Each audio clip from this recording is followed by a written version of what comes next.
One of the most common tools in preservation is historic designation, a legal designation that recognizes a property or a group of properties as officially historic. Depending on the level of designation, there are different application requirements, benefits, and effects. In the United States, there are three main levels of designation: national, state, and local. For most of this video, we'll focus primarily on the National Register of Historic Places, a widely used framework that often sets a template for state and local ones. Because state and local programs tend to have differences between each region, please consult with your specific city or state or with APIAHiP staff to get started.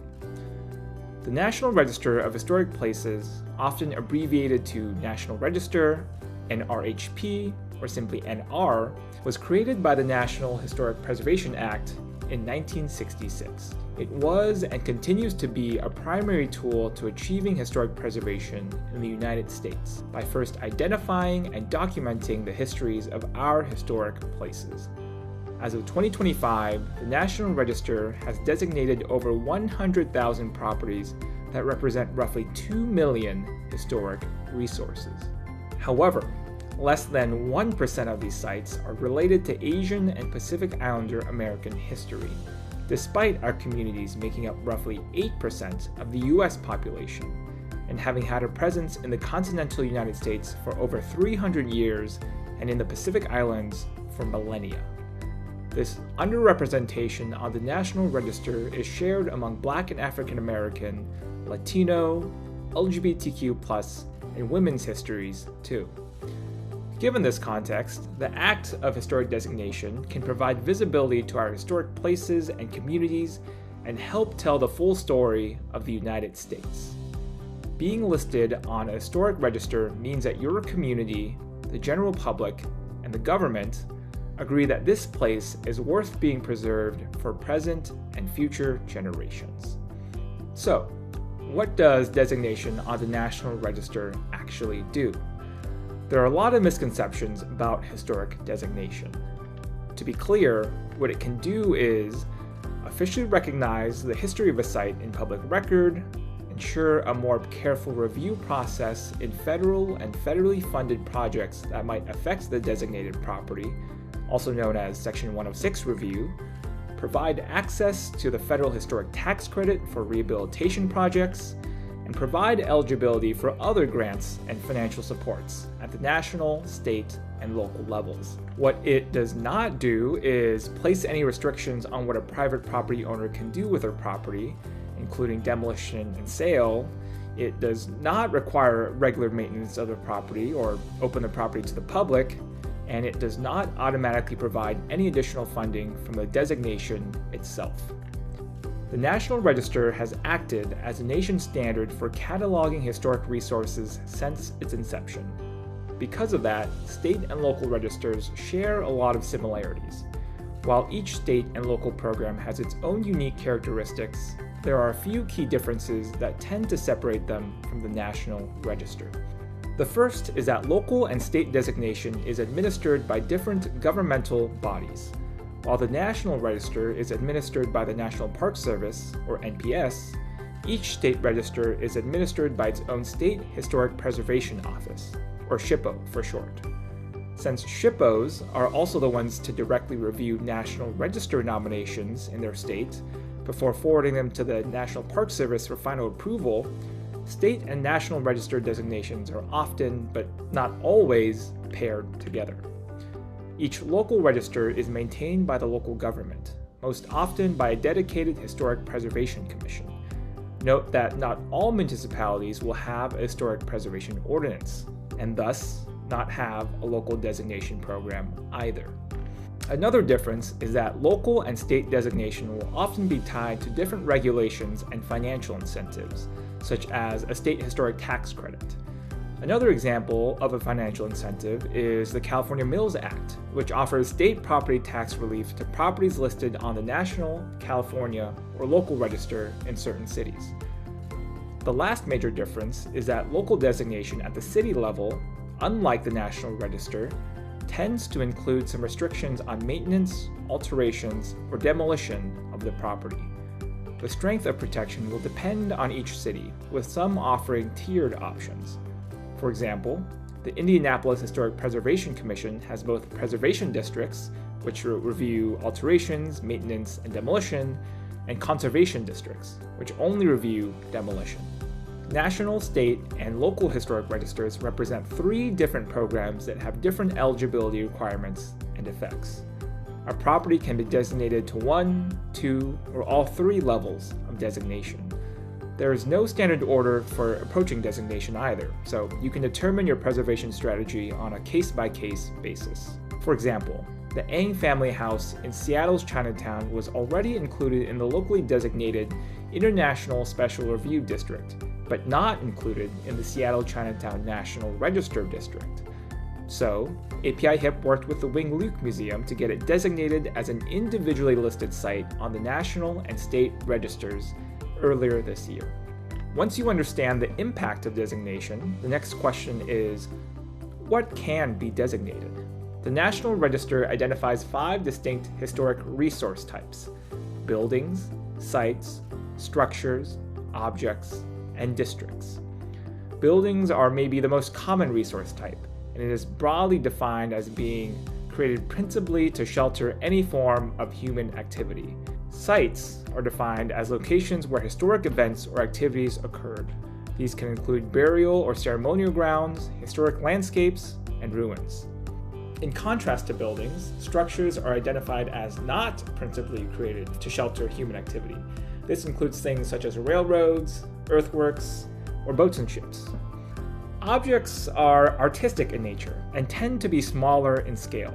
This includes things such as sculptures, monuments, and murals. A great example is different gates in Chinatown that were built from the 1930s up until the 2000s. Now, lastly, districts represent a larger area of multiple properties, often referring to a distinct historic neighborhood. Los Angeles, for example, is home to at least 5: Chinatown, Little Tokyo, Filipino Town, Koreatown, and Thai Town. Another question is, how old does a historic resource have to be? Specifically for the National Register, the general rule is 50 years or older. That being said, there is an exception for properties that have achieved significance within the past 50 years, and some state and local registers have language that allow resources as recent as 25 years. One example of a more recent historic resource being designated is Far East Center in Denver, which was listed in 2024 for its significance to Vietnamese American settlement after the Vietnam War, despite it being built in 1988. Either way, age alone does not make a property eligible for designation. The next question you'll need to answer is, why should it be designated? A historic resource eligible for designation should have what is known as historic significance. As the National Park Service has defined it, historic significance is the importance of a property to the history, architecture, archaeology, engineering, or culture of a community, state, or the nation. To be listed on the National Register, it must hit at least one of 4 criteria: association with events, activities, or patterns, association with an important person or group of people, distinctive physical characteristics of design, construction, or form, and potential to yield important information, most often associated with archaeological findings. Many historic sites connected to Asian and Pacific Islander American history are often tied to historic events, activities, or people.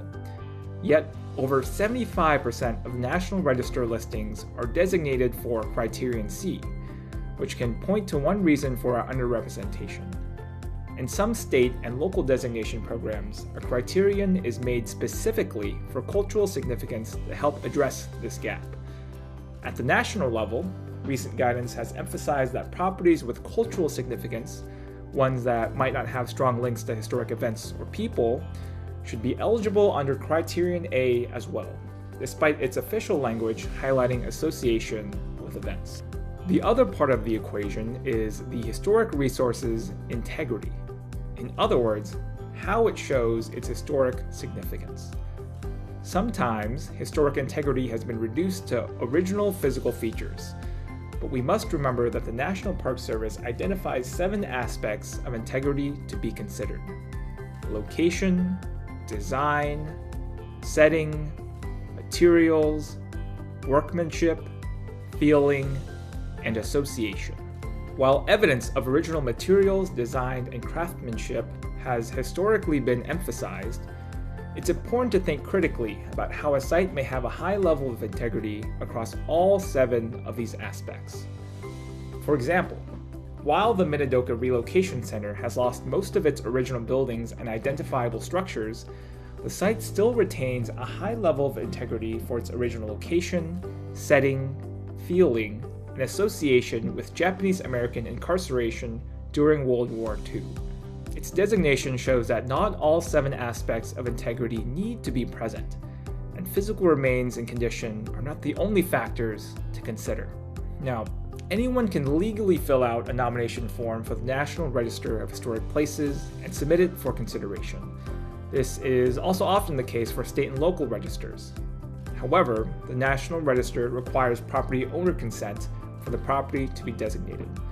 In the case of districts, the National Register requires proof of at least 50% of its property owners consenting to the designation. This owner consent requirement will vary across different state and local historic registers. Obtaining this information and putting a historic nomination together often requires considerable research and site visits. In many instances, communities will work with a historic preservation professional with designation experience to complete the nomination. However, it's important to note that a successful nomination should always include local community input and bring in all relevant stakeholders like property owners, tenants, and even descendants whenever possible. This ensures that these places, particularly ones attached to underrepresented communities, have their official histories told with community voices and expertise in mind. From start to finish, a successful designation effort can take anywhere from a few months to several years, depending on scope and capacity. Hiring a preservation professional for this work can range from a few thousand to tens of thousands of dollars, again depending on the scope of work. In some cases, there are grant opportunities to help support this work at the national, state, and local levels. A good start is to contact a preservation organization, such as APIAHiP or your local nonprofit, to see what funding options may be available to you. Hopefully, this video provided a brief overview of what historic designation is, which properties around you might be eligible, and how to begin the designation process. For more information on historic designation and other preservation topics, please see our website at apiahip.org.